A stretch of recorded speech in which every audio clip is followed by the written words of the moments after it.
अस्सलामुअलैकुम my dear students, my name is Hasan Raza. उम्मीद करता हूँ कि आप तमाम स्टूडेंट्स बखैर व आफियत हैं। डियर स्टूडेंट्स, आज के इस लेक्चर में जो हमारी गुफ्तगू होने जा रही है वो एक और कदम आगे, हम आगे प्रोग्रेस करते चले जा रहे हैं। आज के इस लेक्चर में हम इस चैप्टर के शॉर्ट क्वेश्चन नंबर 11 से लेके 14 तक की डिस्कशन करेंगे। चलिए फिर बगैर किसी ताख़ीर के चलते हैं अपने वाइट बोर्ड के जानिब। ऑल राइट डियर स्टूडेंट्स, इस वक्त हमारी स्क्रीन पर हमारे सामने है इस चैप्टर नंबर 21 का 10th क्वेश्चन। चलिए पढ़ते हैं। Question says why must a Geiger Muller tube for detecting alpha particles have a very thin and window. Geiger Muller tube को अल्फा पार्टिकल्स के डिटेक्शन के लिए थिन विंडो की ज़रूरत क्यों है? ये सवाल का पहला हिस्सा है। Why does the Geiger-Muller tube for detecting gamma rays not need a window at all? और अगर आपने इसी गीगर मुलर ट्यूब में गैमा रेज की डिटेक्शन करनी हो तो फिर विंडो की ज़रूरत नहीं। तो डियर स्टूडेंट्स, ये जो सवाल है इसका ताल्लुक असल में गीगर मुलर ट्यूब से नहीं बल्कि अल्फ़ा और गैमा की नेचर, अल्फ़ा और गैमा की प्रॉपर्टीज़ के साथ है।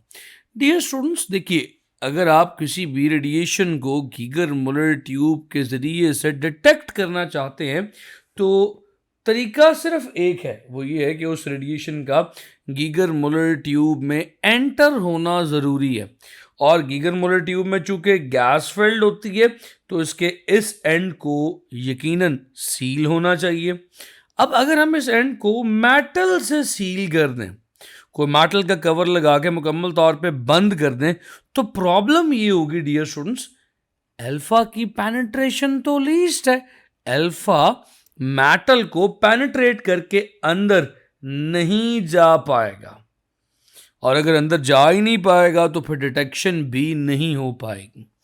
लिहाजा गीगर मुलर ट्यूब अगर अल्फा को डिटेक्ट करना चाहती है और अल्फा डिटेक्शन के लिए गीगर मुलर ट्यूब में जाना चाहता है तो उसके लिए कुछ ऐसा मैकेनिज्म होना चाहिए कि इजीली पेनिट्रेट करके जीएम ट्यूब में दाखिल हो जाए। इसीलिए तो डियर स्टूडेंट्स, अल्फा की डिटेक्शन के लिए यहाँ थिन माइका विंडो लगाई गई है। लेकिन जब हम बात करते हैं गैमा रेज की, तो gamma rays because of their very high penetration they do not need any mica window. अपनी ज़्यादा पेनिट्रेशन की वजह से उन्हें किसी माइका विंडो की ज़रूरत नहीं है। वो मेटल से सील्ड इस एंड को भी पेनिट्रेट करके जीएम काउंटर में दाखिल हो सकती हैं। तो डियर स्टूडेंट्स, इसी बात को अगर हम अपने आंसर की सूरत में ढालना चाहते हैं तो हम इसी बात को कैसे लिखेंगे डियर स्टूडेंट्स? ज़रा मुझे हेल्प आउट कीजिएगा।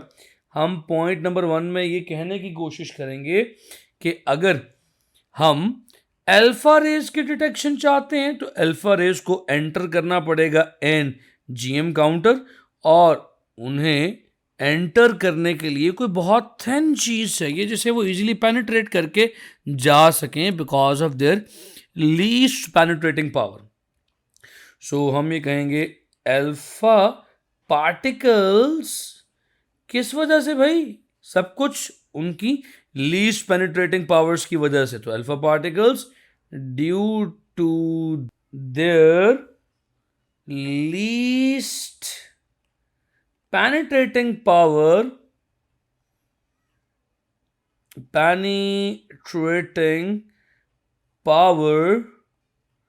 need a window। उन्हें एक विंडो की जरूरत दरकार है to enter the GM tube. उन्हें जीएम ट्यूब में एंटर होने के लिए एक खिड़की की, एक ऐसे मटेरियल की ज़रूरत दरकार है जो बहुत थिन हो, जिसमें से अल्फा पेनिट्रेट करके जा सके। और जब हम गैमा की बात करते हैं तो gamma because of their high penetration they do not need any window. तो इसी बात को हम सेकेंड पॉइंट में लिख देंगे, gamma rays due to their high penetration, इनकी हाई पेनिट्रेशन की वजह से due to their high penetration,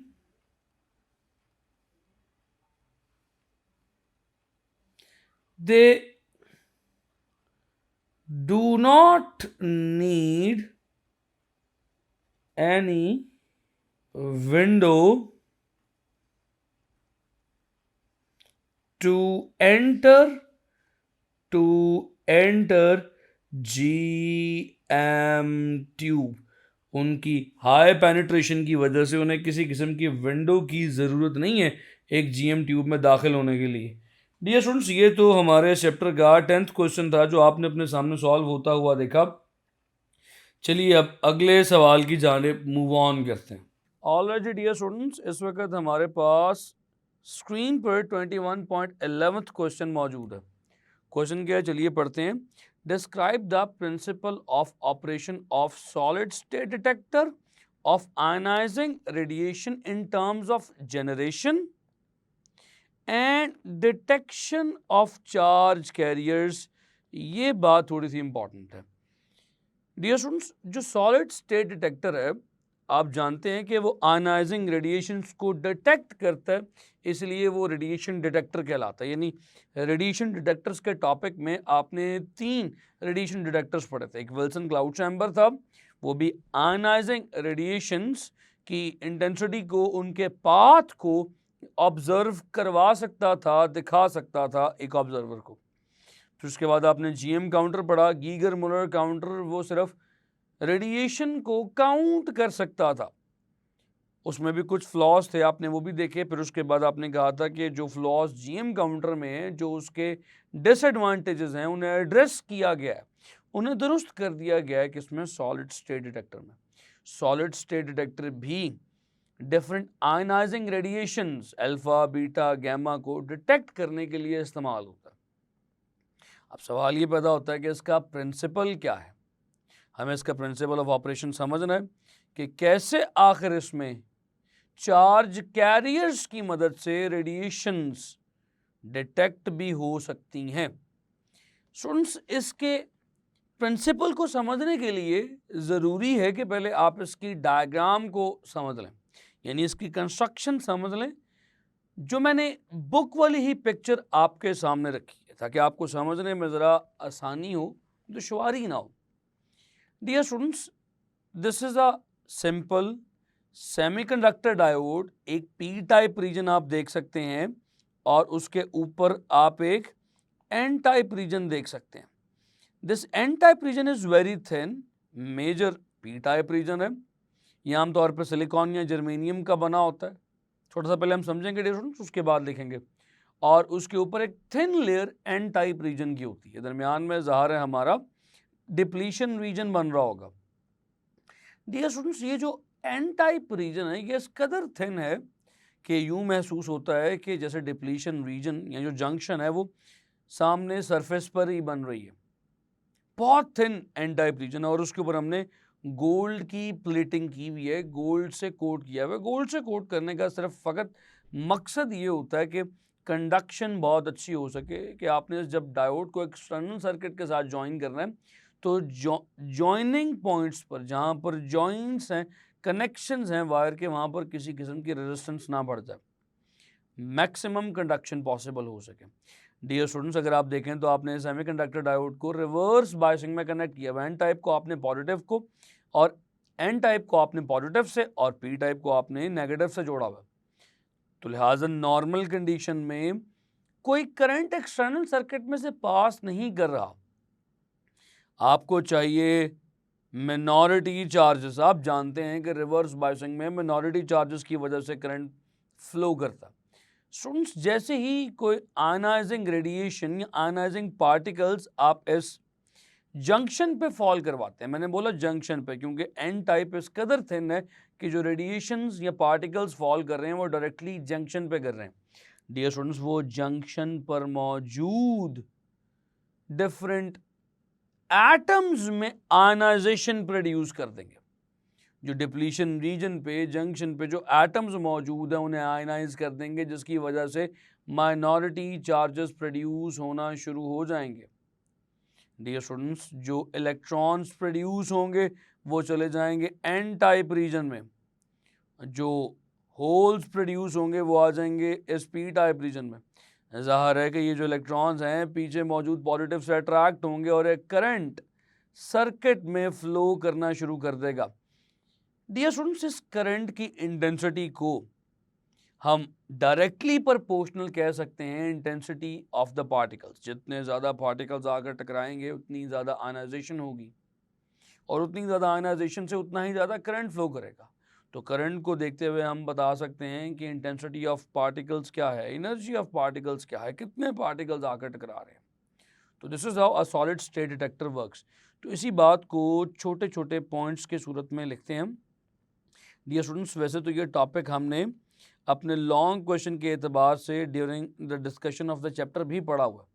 तो अगर आप डिटेल्ड डिस्कशन इस टॉपिक की देखना चाहते हैं, एज अ लॉन्ग क्वेश्चन को अटैम्प्ट करना चाहते हैं, तो आई विल रिकमेंड कि आप इस टॉपिक का लेक्चर ज़रूर देख लें। हम इसे यहाँ पर शॉर्ट क्वेश्चन के एतबार से अटैम्प्ट करने वाले हैं। तो हम यहाँ पर लिखेंगे कि हम एक पीएन जंक्शन डायोड को, सेमीकंडक्टर डायोड को रिवर्स बायसिंग में कनेक्ट करते हैं। सो आप semiconductor diode in reverse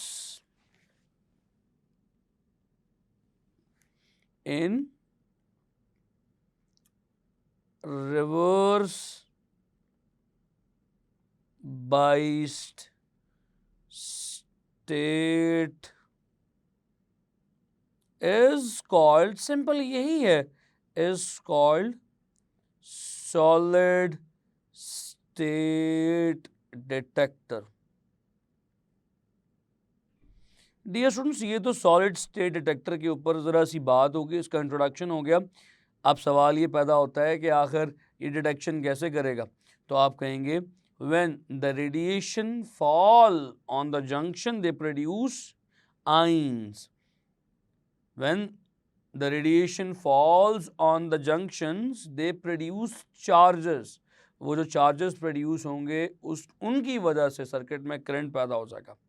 so when the ionizing radiations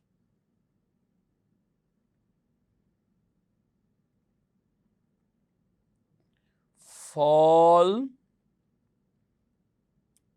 on the junction, क्या करेंगे? they produce ions। they produce charges। तो डियर स्टूडेंट्स, ये जो चार्जेस प्रोड्यूस होंगे, these charges will be responsible for the current in the circuit। तो यही बात लिखते हैं, these charges will be responsible for the current in the circuit। और यही करंट जो होगा डियर स्टूडेंट्स डिटेक्ट होगा और इसी करंट की डिटेक्शन की बुनियाद पर वो रेडिएशन जो करंट प्रोड्यूस कर रही है डिटेक्ट हो जाएगी। डियर स्टूडेंट्स, उम्मीद करता हूँ कि ये आपको सॉलिड स्टेट डिटेक्टर की कहानी भी समझ आ चुकी है। मैंने इस टॉपिक को बहुत डिटेल से डिस्कस किया हुआ है ड्यूरिंग द लेक्चर। तो मैंने यहाँ पर आपके सामने से for the short question point of view हल्का सा आपके सामने रखा है। अगर आप उसे डिटेल क्वेश्चन या लॉन्ग क्वेश्चन के अतबार से देखना चाहते हैं तो प्लीज़ उस लेक्चर को ज़रूर कंसल्ट कीजिएगा। डियर स्टूडेंट्स, इस वक्त आप अपनी स्क्रीन पर इस चैप्टर का 12th क्वेश्चन देख रहे हैं। डियर स्टूडेंट्स, क्वेश्चन बहुत सिंपल है और इस क्वेश्चन का तज़किरा भी हम अपने चैप्टर के दौरान जब हम न्यूक्लियर फिशन प्रोसेस पढ़ रहे थे तो कर चुके थे। तो डियर स्टूडेंट्स, चलिए जी सवाल पढ़ते हैं। सवाल में क्या पूछा जा रहा है? सवाल में पूछा जा रहा है, what do you mean by the term critical mass? Critical mass से आपकी क्या मुराद है? तो डियर स्टूडेंट्स, चलिए जी, हमें फिर इसमें क्या बताना है, हमें बात करनी है क्रिटिकल मास पर। स्टूडेंट्स, क्रिटिकल मास का जवाब देने से पहले थोड़ा सा ज़रा आप न्यूक्लियर फिशन प्रोसेस को रिकॉल कर लीजिए। स्टूडेंट्स न्यूक्लियर फिशन प्रोसेस क्या होता था? न्यूक्लियर के फिशन प्रोसेस में आपके पास एक न्यूट्रॉन होता था और उस न्यूट्रॉन को आप यूरेनियम के 235 वाले आइसोटॉप पर फॉल करवाते थे। Uranium 235 atomic number 92। एक लम्हे के लिए ये यूरेनियम 236 में कन्वर्ट होता और फिर स्प्लिट हो जाता दो फ्रेगमेंट्स में। डियर स्टूडेंट्स, ये दो फ्रेगमेंट्स में स्प्लिट होने के साथ साथ, जैसे कि फ्रेगमेंट क्रिप्टॉन और बेरियम हो गए, साथ साथ ये 3 न्यूट्रॉन्स भी एमिट करता था। अब ये जो एमिट होने वाले न्यूट्रॉन्स हैं, अगर राइट क्वांटिटी ऑफ यूरेनियम में एमिट हो रहे हैं तो फर्दर फिशन कॉज कर सकते हैं। डियर स्टूडेंट्स, अब पॉसिबिलिटीज़ ये भी हैं कि ये 3 न्यूट्रॉन अगर किसी ऐसी मकदार में पड़े हुए हैं यूरेनियम की कि ये फर्दर फिशन ही ना कर सकें, तो हमारा रिएक्शन उधर ही रुक जाएगा। और ये आप इस डायग्राम में होता हुआ देख सकते हैं। स्टूडेंट्स, एक स्लो न्यूट्रॉन आया, आके इस यूरेनियम की शीट से टकराया, जिस शीट का साइड व्यू आप देख रहे हैं। टकरा कर डियर स्टूडेंट्स जो न्यूट्रॉन्स प्रोड्यूस हुए वो इस शीट से आप देख सकते हैं तीनों बाहर निकल गए। यानी सिर्फ एक न्यूक्लियर फिशन इवेंट का प्रोसेस हुआ और बस बाकी तीनों न्यूट्रॉन शीट से बाहर निकल गए, फर्दर न्यूक्लियर फिशन नहीं हो सका। जबकि डियर स्टूडेंट्स अगर आप इसे नीचे वाली पिक्चर में देखें तो क्वांटिटी ऑफ यूरेनियम थोड़ी सी बड़ी है और हमने यू टाइप रॉड एक ले लिया और हमने यू टाइप शेप ले ली है इस यूरेनियम की। अब अगर आप इस पर एक न्यूट्रॉन फॉल करवाएं, स्लो मूविंग न्यूट्रॉन यूरेनियम से टकराएगा और एक न्यूक्लियर फिशन इवेंट होगा और उससे प्रोड्यूस होंगे 3 न्यूट्रॉन्स। इनमें से डियर स्टूडेंट्स ये 2 न्यूट्रॉन्स तो आप देख सकते हैं कि यू शेप्ड यूरेनियम को छोड़कर निकल चुके हैं और एक न्यूट्रॉन फर्दर फिशन करता है। लेकिन डियर स्टूडेंट्स एक जो न्यूट्रॉन फर्दर फिशन करता है इसमें से भी 3 फर्दर न्यूट्रॉन्स प्रोड्यूस होते हैं और तीनों इस यूरेनियम के मटेरियल को छोड़कर बाहर निकल जाते हैं, यानी कि अब फिर फिशन रुक जाएगा। इसमें भी फिशन ने अपने आप को एक कांस्टेंट पेस के साथ नहीं चलाया, इससे भी हमें हमारी मर्जी के मुताबिक कांस्टेंट एनर्जी नहीं मिलेगी। तो एक तो केस ये है डियर स्टूडेंट्स कि अगर ख़ास मकदार से कम यूरेनियम की मकदार मौजूद हो तो फिशन अपने आप को कैरी ऑन नहीं रख सकता, और अगर यूरेनियम कुछ ज़्यादा मकदार में मौजूद हो, एक्सेस अमाउंट में मौजूद हो, एक ख़ास अमाउंट से भी ज़्यादा, अब अगर आप उसमें फिशन का इवेंट करेंगे तो डियर स्टूडेंट्स उसमें प्रोड्यूस होने वाले neutron further chain reaction start कर देंगे और होगा क्या डियर स्टूडेंट्स, उससे एक वायलेंट एक्सेसिव विगरस एनर्जी निकलेगी और ये प्रोसेस हम न्यूक्लियर पावर प्लांट्स में इस्तेमाल करते हैं। लेकिन अगर हमें एनर्जी चाहिए हो हमारी रेंज के मुताबिक, हमारी रिक्वायरमेंट के मुताबिक, तो हम यूज़ करते हैं वो ख़ास मकदार जिसे क्रिटिकल मास कहते हैं, जो कुछ आप यहाँ पर होता हुआ देख रहे हैं। एक न्यूट्रॉन आपने यूरेनियम के न्यूक्लियस पर फॉल करवाया, 3 फर्दर न्यूट्रॉन्स प्रोड्यूस हुए डियर स्टूडेंट्स। उन 3 में से यहाँ पर बाज़-औक़ात 2 और बाज़-औक़ात 1 न्यूट्रॉन फर्दर फिशन कर रहा है। अब ये वाला प्रोसेस यहाँ पर डियर स्टूडेंट्स विगरस या वायलेंट नहीं होगा, जिस रेट के साथ शुरू हुआ होगा उसी रेट, उसी स्पीड, उसी एक्सटेंट के साथ एंड तक जाएगा। तो डियर स्टूडेंट्स ये ख़ास मकदार जिसमें तकरीबन हर 3 में से एक न्यूट्रॉन फिशन का सबब बने एटलीस्ट, इसे क्रिटिकल मास कहते हैं। तो डियर स्टूडेंट्स हम क्रिटिकल मास की डेफिनेशन को तो वैसे अपनी चैप्टर के दौरान डेफिनेशन में भी लिख चुके थे, यहाँ पर भी लिखते हैं। तो हमारे क्रिटिकल मास की डेफिनेशन के लिए क्रिटिकल मास की हमें हेडिंग देनी पड़ेगी, तो हम दे रहे हैं क्रिटिकल मास की हेडिंग। डियर स्टूडेंट्स, चलिए फिर क्रिटिकल मास की डेफिनेशन को लिखते हैं, क्योंकि कुछ डेफिनेशन हमें एग्जैक्ट बुक ही की वर्डिंग में लिखनी होती हैं। तो चलिए, the mass of uranium, the mass of uranium, कौन सा मास ऑफ यूरेनियम है dear students? The mass of uranium, the mass of uranium in which, जिसमें one neutron,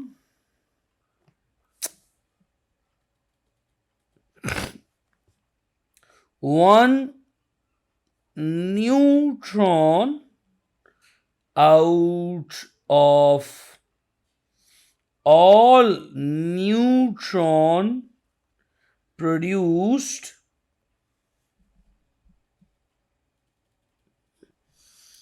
all neutron produced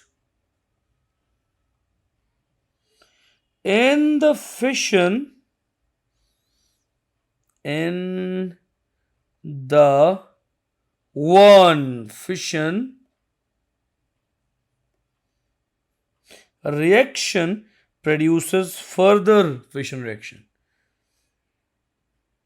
One fission reaction produces further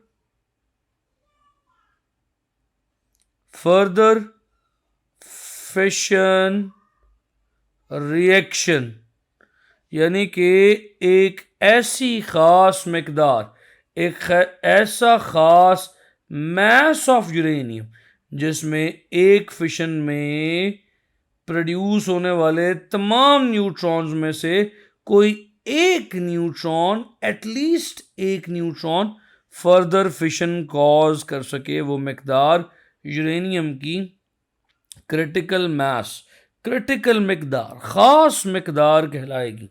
dear students, ये रहा हमारे chapter का question number 12 जो आपके सामने आ गया, और उम्मीद करता हूं कि आपने समझा भी है। स्टूडेंट्स, चलिए मूव ऑन करते हैं अब अगले सवाल की जानिब। ये रहा हमारा नेक्स्ट क्वेश्चन। डियर स्टूडेंट्स, इस नेक्स्ट क्वेश्चन में क्या पूछा जा रहा है? क्वेश्चन नंबर 13 है, discuss the advantages and disadvantages of nuclear power compared to the use of fossil fuel generated power। Dear students, देखिए, जिस तरह से मैं आपको अपनी क्लास में भी बता चुका था कि एक जंग लग गई है एनर्जी की पैदावार की। यूं समझिए कि किसी भी मुल्क की तरक्की का दारोमदार उसकी तवानाई, एनर्जी की पैदावार पे डिपेंड करता है। जो मुल्क जितना ज़्यादा एनर्जी प्रोडक्शन में आगे होगा, उसकी तरक्की उतनी ही ज़्यादा यकीनी है। अब डियर स्टूडेंट्स, फिर हम चाहते हैं एनर्जी के नए नए ज़खायर तलाश करें, एनर्जी पैदा करने के नए नए तरीके तलाश करें। तो हमने एक तरीका न्यूक्लियर पावर से भी इलेक्ट्रिसिटी को जनरेट करने का। डियर स्टूडेंट्स, अब सवाल ये पैदा होता है कि हमने जो ये नया तरीका न्यूक्लियर पावर से इलेक्ट्रिसिटी को जनरेट करने का सीखा है, इसमें वो जो पुराना तरीका था फॉसिल फ्यूल से पावर जनरेट करने का, इलेक्ट्रिसिटी जनरेट करने का, उससे क्या फ़ायदे हमें हासिल हो रहे हैं? डियर स्टूडेंट्स, देखिए, एक फ़ायदों की लंबी फहरिस्त है, लेकिन कुछ डिसएडवांटेजेस भी हैं। तो चलिए जी, पहले बात कर लेते हैं अपने एडवांटेजेस पे। सो एडवांटेजेस क्या हैं जी? स्टूडेंट्स, पहला फ़ायदा तो ये है कि हम किसी भी नए पावर प्रोडक्शन मेथड को इसलिए अडॉप्ट करते हैं चूँकि उसमें हमें ज़्यादा यील्ड मिलती है, हमें ज़्यादा पावर मिल सकती है। तो चलिए जी, यही लिखते हैं कि हमारी कॉस्ट कम है, cost of production is less, cost of production is less, पहली बात। और डियर स्टूडेंट्स, दूसरी बात क्या है? दूसरी बात ये है कि इसमें हम ज़्यादा एनर्जी को प्रोड्यूस कर सकते हैं, और mass production of energy is possible, mass production of energy is possible, हम ज़्यादा मकदार में एनर्जी इससे हासिल कर सकते हैं।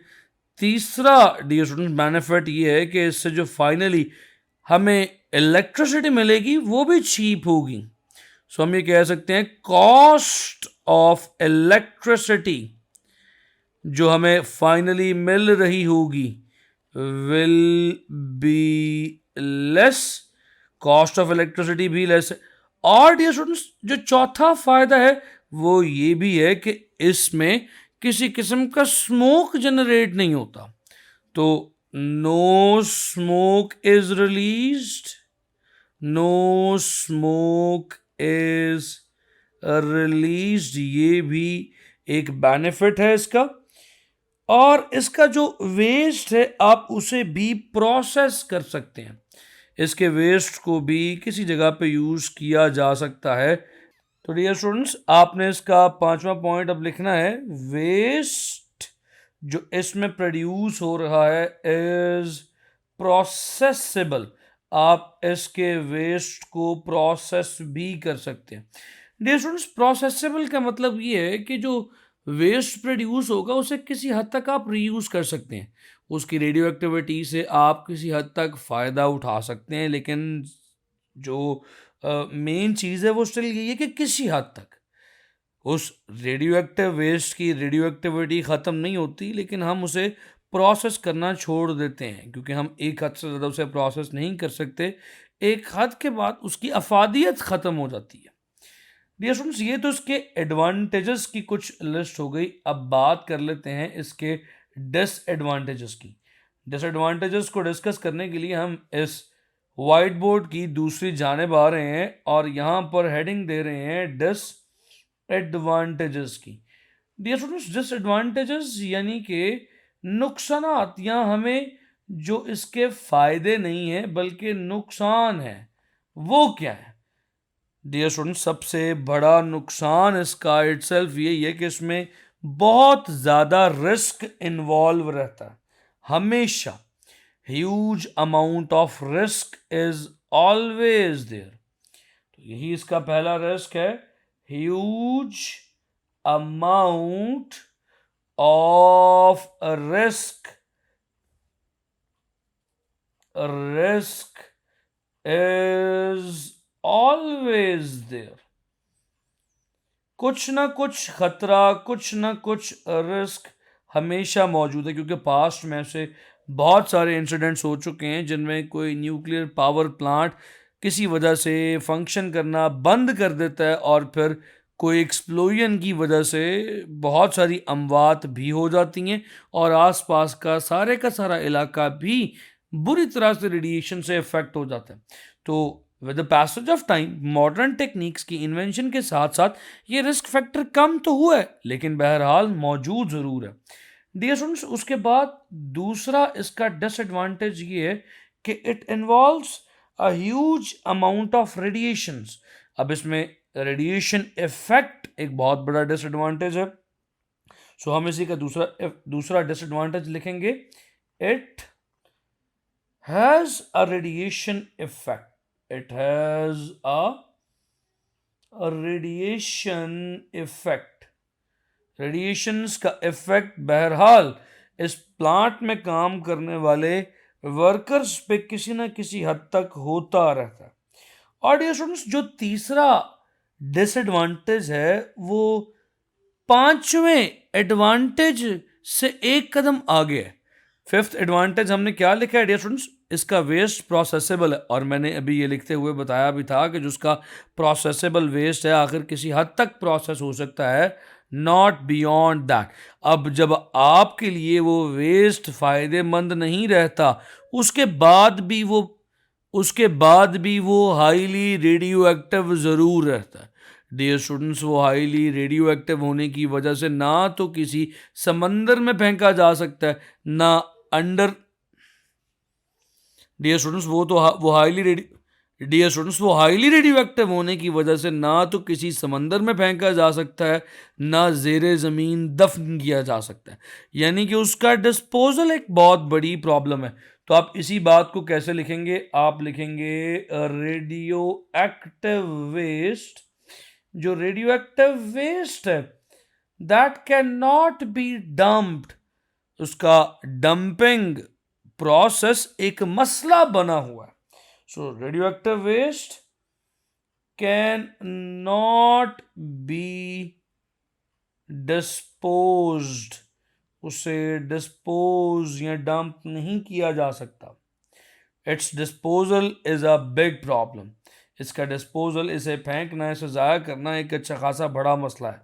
डियर स्टूडेंट्स, ये हमारे चैप्टर का 13th क्वेश्चन भी आपके सामने अब डिस्कस हो चुका है। मैं उम्मीद करता हूँ कि आपको ये सवाल भी अच्छे से समझ आ चुका होगा। डियर स्टूडेंट्स, चलिए अब मूव ऑन करते हैं इस चैप्टर के नेक्स्ट क्वेश्चन की जानिब, क्वेश्चन नंबर 14 की जानिब। चलिए 14 की जानिब।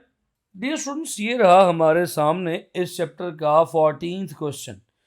क्वेश्चन क्या है डियर स्टूडेंट्स? चलिए पढ़ते हैं। Question is what factors make a fusion reaction difficult to achieve?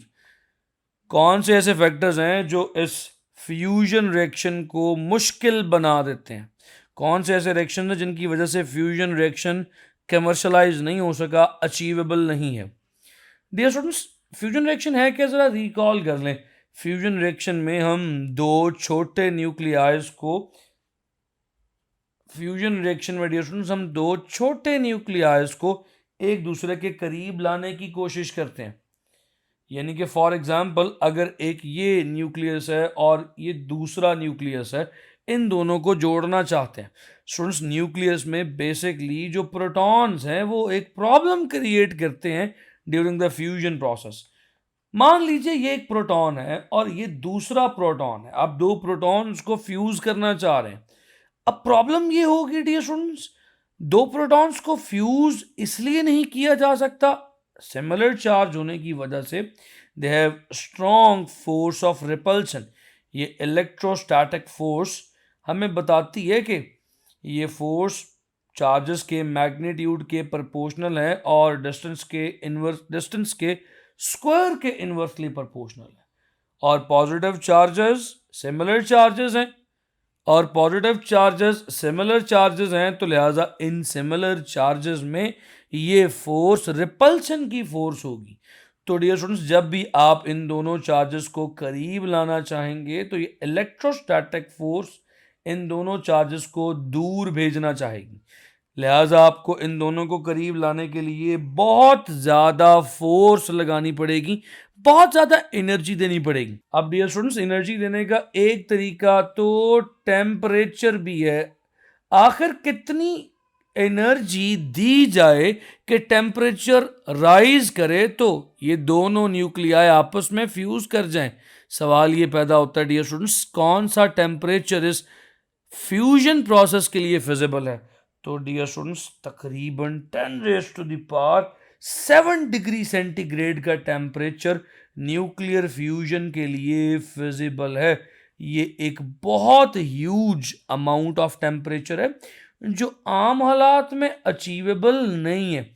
इसे अचीव करना नियरली इम्पॉसिबल है। यही वजह है डियर स्टूडेंट्स के इस न्यूक्लियर फ्यूजन रिएक्शन को इतनी पजीराई नहीं मिल सकी, इसे कमर्शियली यूज नहीं किया जा सका एनर्जी प्रोडक्शन के लिए।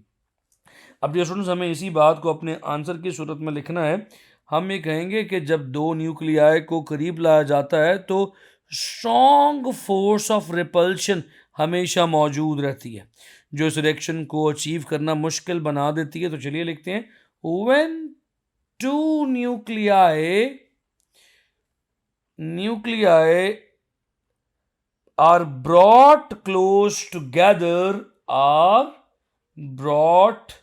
उन्हें करीब लाया जाता है, close together, तो इससे प्रॉब्लम क्या होती है dear students? Strong force of repulsion पैदा हो जाती है। Strong force of repulsion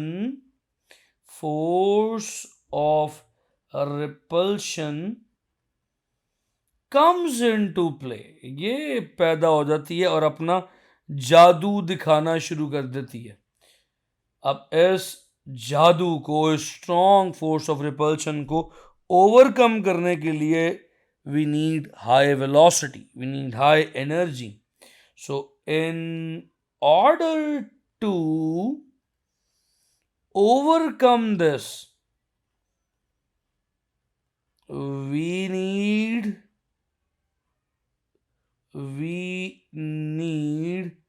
high velocity. हमें क्या चाहिए? हाई वेलोसिटी चाहिए. इस वेलोसिटी को देने के लिए हमें टेम्परेचर देना पड़ता है. To provide this velocity we need high temperature. To provide this velocity हमें हाई टेम्परेचर चाहिए. We need high temperature. कितना? आपके सामने लिखा है हाई टेम्परेचर ऑफ कितना? 10⁻⁷ degree centigrade, which make this reaction, जो इस रिएक्शन को क्या बना देता है? अनअचीवेबल. जो इस रिएक्शन को अनअचीवेबल बना देता है. तो डियर स्टूडेंट्स, यही रीजन है कि हमारे लिए न्यूक्लियर फ्यूजन प्रोसेस इतना ज़्यादा कॉमन और आम नहीं हो सका जितना ज़्यादा फिशन प्रोसेस हुआ है. उम्मीद करता हूँ कि आपको ये सवाल भी बेहतरीन तौर पर समझ आ चुका है. डियर स्टूडेंट्स, उम्मीद करता हूँ कि आपने चीज़ें नोट डाउन भी कर ली हैं, समझ भी ली हैं. मुझे यहाँ पे इजाज़त दें, आपसे मुलाकात करूँगा आने वाले अगले लेक्चर पे. तब तक के लिए खुदा हाफिज़.